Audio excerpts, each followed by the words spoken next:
Om Swastiastu. Kami dari kelompok 4 akan membawakan materi mengenai mengidentifikasi dan menganalisis tentang estimasi dan peramalan permintaan. Sebelum saya ke materi, pertama-tama saya akan memperkenalkan kelompok saya. Yang pertama, I Gusti Ayu Putri Darmayanti, nomor absen 3 sebagai pembawa materi. Yang kedua, Nilo Putu Septiani, nomor absen 5 sebagai pembawa materi. Yang ketiga, Niputu Asri Arstia Dewi, saya sendiri, nomor absen 14 sebagai pembawa materi dan sebagai moderator. Yang keempat, Komang Wahyu Junia Permana, nomor absen 20 sebagai pembawa materi. Dan yang kelima, Putu Diah Ayu Ulandari, nomor absen 34 sebagai pembawa materi. Pembahasan pertama yaitu estimasi dan peramalan permintaan. Yang pertama, metode estimasi permintaan langsung.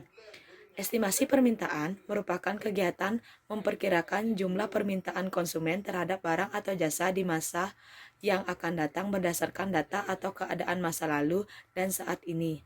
Dalam melakukan estimasi permintaan konsumen, metode yang sering digunakan antara lain yang pertama, customer survey, yaitu suatu metode yang digunakan untuk mengetahui sikap dan persepsi para pelanggan dengan cara wawancara secara langsung atau memberikan kuesioner yang sudah dipersiapkan terlebih dahulu. Kelemahan dari metode ini antara lain biaya relatif mahal atau besar dan hasil survei tidak realistis karena konsumen tidak memberikan jawaban yang akurat atau ditutupi kekurangan mereka. Yang kedua, metode observasi, yaitu suatu metode yang digunakan untuk mengetahui perilaku konsumen atau pelanggan dengan cara pengamatan yang dilakukan oleh salesman atau ditugaskan oleh manajer perusahaan. Kelemahan dari metode ini adalah hasil seringkali tidak memberikan gambaran yang objektif dari konsumen, tapi gambaran justru subjektif dari salesman. Yang ketiga, metode market experiment, yaitu suatu cara untuk membuat estimasi permintaan dengan melakukan uji coba pada segmen pasar tertentu. Uji coba ini dilakukan dengan memberikan perlakuan tertentu terhadap faktor-faktor yang mempengaruhi permintaan. Baik, pembahasan selanjutnya akan dilanjutkan oleh rekan saya. Om Swastiastu. Baik, di sini saya akan melanjutkan presentasi dari rekan saya, yaitu spesifikasi fungsi permintaan empiris. Ditinjau dari sifat hubungan antar persamaan, terdapat dua jenis model persamaan, yaitu model persamaan tunggal dan model sistem persamaan.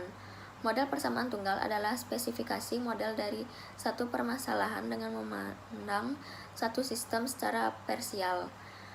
Setiap satu aspek permasalahan diinformasikan atau diformulasikan dalam suatu permasalahan yang masing-masing bebas dan tidak terkait satu sama lain. Model persamaan tunggal juga dapat digunakan untuk menjawab beberapa aspek dari suatu permasalahan. Di parameter model persamaan tunggal dengan memenuhi asumsi-asumsi tertentu dapat diestimasi dengan metode Ordinary Least Square atau OLS Sinaga pada tahun 2003. Sedangkan pada model sistem persamaan, suatu model terdiri atas beberapa persamaan yang sering terkait sehingga menimbulkan korelasi antar garat-garat persamaan tersebut. Berikut dijadikan beberapa model empiris fungsi permintaan. Yang pertama ada working lesser model.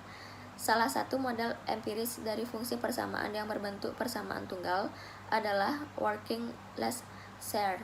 Dalam model ini, share dari setiap jenis pangan secara sederhana merupakan fungsi linier dari log harga dan total pengeluaran pada semua jenis pangan. Yang ada model Tobit. Model Tobit pertama kali diperkenalkan oleh Tobin pada tahun 1958. Tobin menghubungkan studinya berdasarkan analisis probit sehingga modelnya kemudian dikenal sebagai model Tobit dan penduganya disebut dengan penduga Tobit. Prinsip dari metode ini adalah mencegah data ke dalam dua bagian yang bernilai 0 dan bukan, sehingga fungsi kepekatannya merupakan fungsi kepekatan bersama. Yang B ada model Almond Ideal Demand System atau AIDS. Fungsi permintaan dari suatu barang dapat diturunkan dengan menerapkan teori dua initas yang dicirikan oleh meminimumkan biaya dan memaksimumkan output pada tingkat pengeluaran tetap. Masalah yang dihadapi konsumen adalah memaksimumkan keputusan untuk mendapatkan sejumlah kuantitas komoditas pada tingkat pengeluaran tertentu. Matematis dapat dituliskan max U sama dengan V dalam kurung X dengan kendala P tanda petik X sama dengan M primal problem, dan min M sama dengan P tanda petik X dengan kendala V dalam kurung X sama dengan U dual problem. Dari kedua perusahaan di atas, Deaton dan Muel Labour pada tahun 1980A dan 1990B mengembangkan model fungsi permintaan yang dikenal sebagai AIDS atau Almond's Ideal Demand System, di mana model fungsi ini dimulai dari satu kelas preferensi yang dikenal sebagai pick lock atau pitch independent generalized logarithmic class, atau suatu kelas prefrekuensi khusus yang memungkinkan agregasi tempat dari konsumen yang dijadikan melalui fungsi anggaran, sedangkan fungsi anggaran diidentifikasi sebagai biaya minimum yang diperlukan untuk memperoleh tingkat utilitas dan harga tertentu. Model QAIDS atau Quadratic Almond Ideal Demand System. Model AIDS yang diperkenalkan pertama kali oleh Deaton dan Baluer pada tahun 1980 merupakan model yang sangat sering digunakan dalam pemodelan perilaku konsumsi dengan pendekatan fungsi linear dari log total anggaran pendapatan seperti disebutkan di atas. AIDS adalah model permintaan dari pick lock yang ditunjukkan dari fungsi utilitas tak langsung yang linear juga dalam log total pendapatan. Yang model proyeksi permintaan, perubahan konsumsi jangka panjang dari berbagai komoditas dipengaruhi oleh banyak faktor, antara lain perubahan harga, pendapatan, perubahan selera, dan lain-lain. Dalam jangka pendek, dapat dianggap bahwa faktor-faktor sosial ekonomi selain harga dan pendapatan tidak berubah. Kunjuro pada tahun 1984, perubahan jangka pendek dari perubahan-perubahan itu biasanya dapat dilakukan, sehingga dari ramalan produksi dapat dibuat pula ramalan tingkat harga. Dengan diperoleh ramalan tingkat harga dapat dibuat proyeksi perubahan tingkat konsumsi jangka pendek. Dalam jangka panjang, anggapan bahwa faktor-faktor sosial ekonomi tidak berubah tidak dapat digunakan lagi. Dengan demikian, cara peramalan tingkat konsumsi seperti dikemukakan di atas tidak dapat dilakukan lagi. Untuk proyeksi jangka panjang yang perlu dilakukan unsur dinamis. Beberapa peneliti pernah melakukan proyeksi permintaan ikan, dan semua menyadari banyak asumsi yang harus dipenuhi.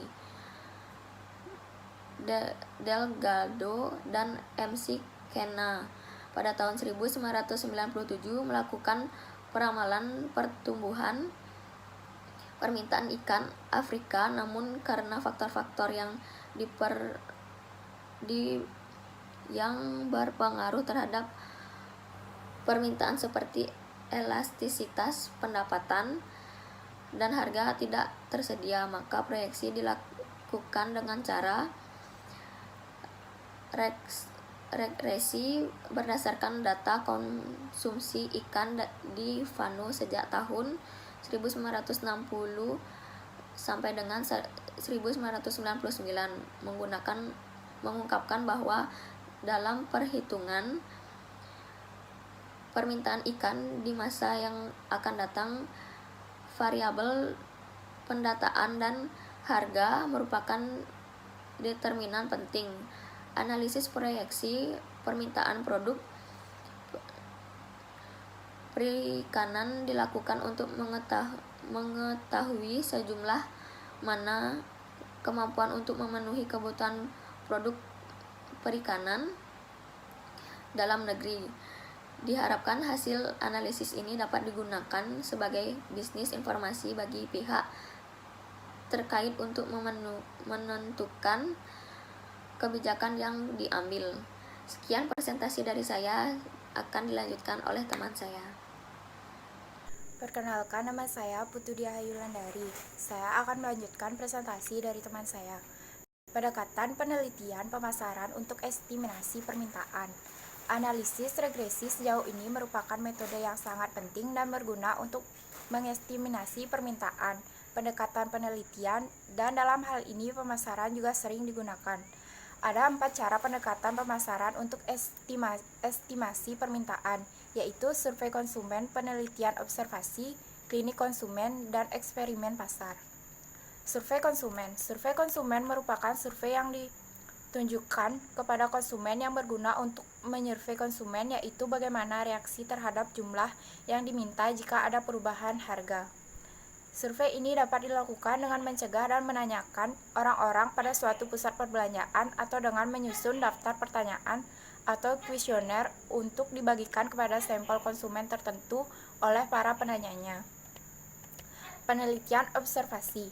Penelitian observasi ini mengacu pada pengumpulan informasi tentang preferensi konsumen dengan mengamati bagaimana mereka membeli dan menggunakan berbagai produk. Namun demikian, penelitian observasi tidak mengatakan bahwa survei konsumen itu tidak berguna. Klinik konsumen. Pasar simulasi atau klinik konsumen merupakan eksperimen laboratorium di mana jumlah partisipan diberikan sejumlah uang tertentu dan diminta untuk membelanjakan dalam suatu toko simulasi dan melihat bagaimana mereka memberikan reaksi terhadap perubahan dalam harga komoditas, pengemasan produk, pemajangan, harga produk pesaing, selera, dan faktor lainnya. Eksperimen pasar. Eksperimen pasar diadakan di dalam pasar yang sesungguhnya, yang membelanjakan uangnya untuk barang atau jasa yang mereka inginkan. Terdapat banyak cara untuk melakukan eksperimen ini. Salah satunya, metodenya adalah dengan memilih beberapa pasar dengan karakteristik sosioekonomi yang mirip dan mengubah harga komoditas di dalam beberapa toko atau pasar, mengubah bungkus di pasar atau toko yang lainnya, serta mengubah jumlah dan tipe promosi di pasar atau toko yang lainnya, kemudian merekam respon yang dilakukan oleh konsumen di beberapa pasar tersebut. Selanjutnya akan dijelaskan oleh teman saya. Baik, terima kasih atas waktunya. Di sini saya akan menjelaskan materi mengenai strategi penetapan harga dalam perusahaan. Strategi penetapan harga merupakan proses perusahaan dalam mengklasifikasikan dan menggolongkan produk yang dihasilkan, apakah produk baru atau produk yang telah beredar. Produk baru, dalam pengenalan produk baru perlu penetapan strategi harga. Berikut ini merupakan penetapan harga yang efektif. Terdapat dua alternatif, yaitu yang pertama, harga mengapung. Harga mengapung adalah memberikan harga yang tinggi agar dapat menutupi biaya dan sekaligus menghasilkan laba maksimum, atau dengan kata lain, hal ini perusahaan mampu meyakini pelanggan bahwa produknya memiliki perbedaan dengan produk sejenis yang dimiliki oleh pesaing. Yang kedua ada harga penetrasi. Harga penetrasi adalah memberikan harga lebih rendah agar terciptanya pangsa pasar permintaan. Umumnya diterapkan pada kondisi pasar yang tidak terfragmentasi ke dalam aspek berbeda produk dan itu tidak memiliki nilai simbolis yang tinggi. Produk yang telah beredar, yaitu strategi penetapan harga pada produk yang telah beredar di masyarakat umumnya tidak lepas dari posisi produk dalam siklus produk. Berikut 3 tingkat dalam tahap siklus diantaranya. Yang pertama ada tahap pertumbuhan. Tahap ini memiliki ciri-ciri yaitu penjualan akan meningkat dan disertai dengan munculnya pesaing. Saat terjadi pertumbuhnya yang cepat, maka biasanya strategi yang akan digunakan adalah tetap mempertahankan harga produk atau pasar. Yang kedua, tahap kematangan. Tahap kematangan ini memiliki karakteristik seperti fleksibilitas harga. Hal tersebut terjadi karena tahap ini merupakan efektivitas strategi dalam penetapan harga. Yang ketiga ada tahap penurunan. Dalam tahap ini umumnya ditandai dengan penurunannya jumlah permintaan yang secara terus-menerus. Sekian presentasi dari saya, selanjutnya akan dilanjutkan oleh teman saya. Terima kasih. Nama saya Koma Widarona. Di sini saya akan melanjutkan presentasi dari teman saya. Estimasi permintaan dengan analisis regresi.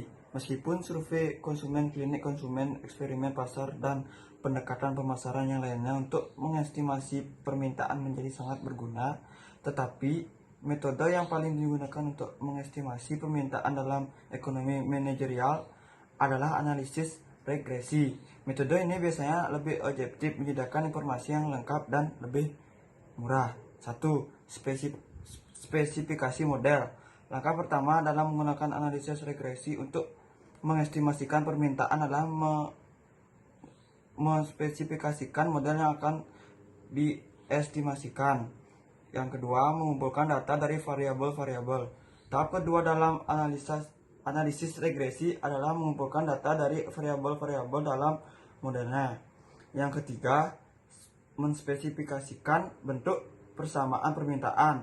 Langkah ketiga dalam estimasi permintaan dalam analisis regresi adalah menentukan bentuk fungsional dari model yang akan diestimasikan. Yang keempat, menguji hasil ekonometri.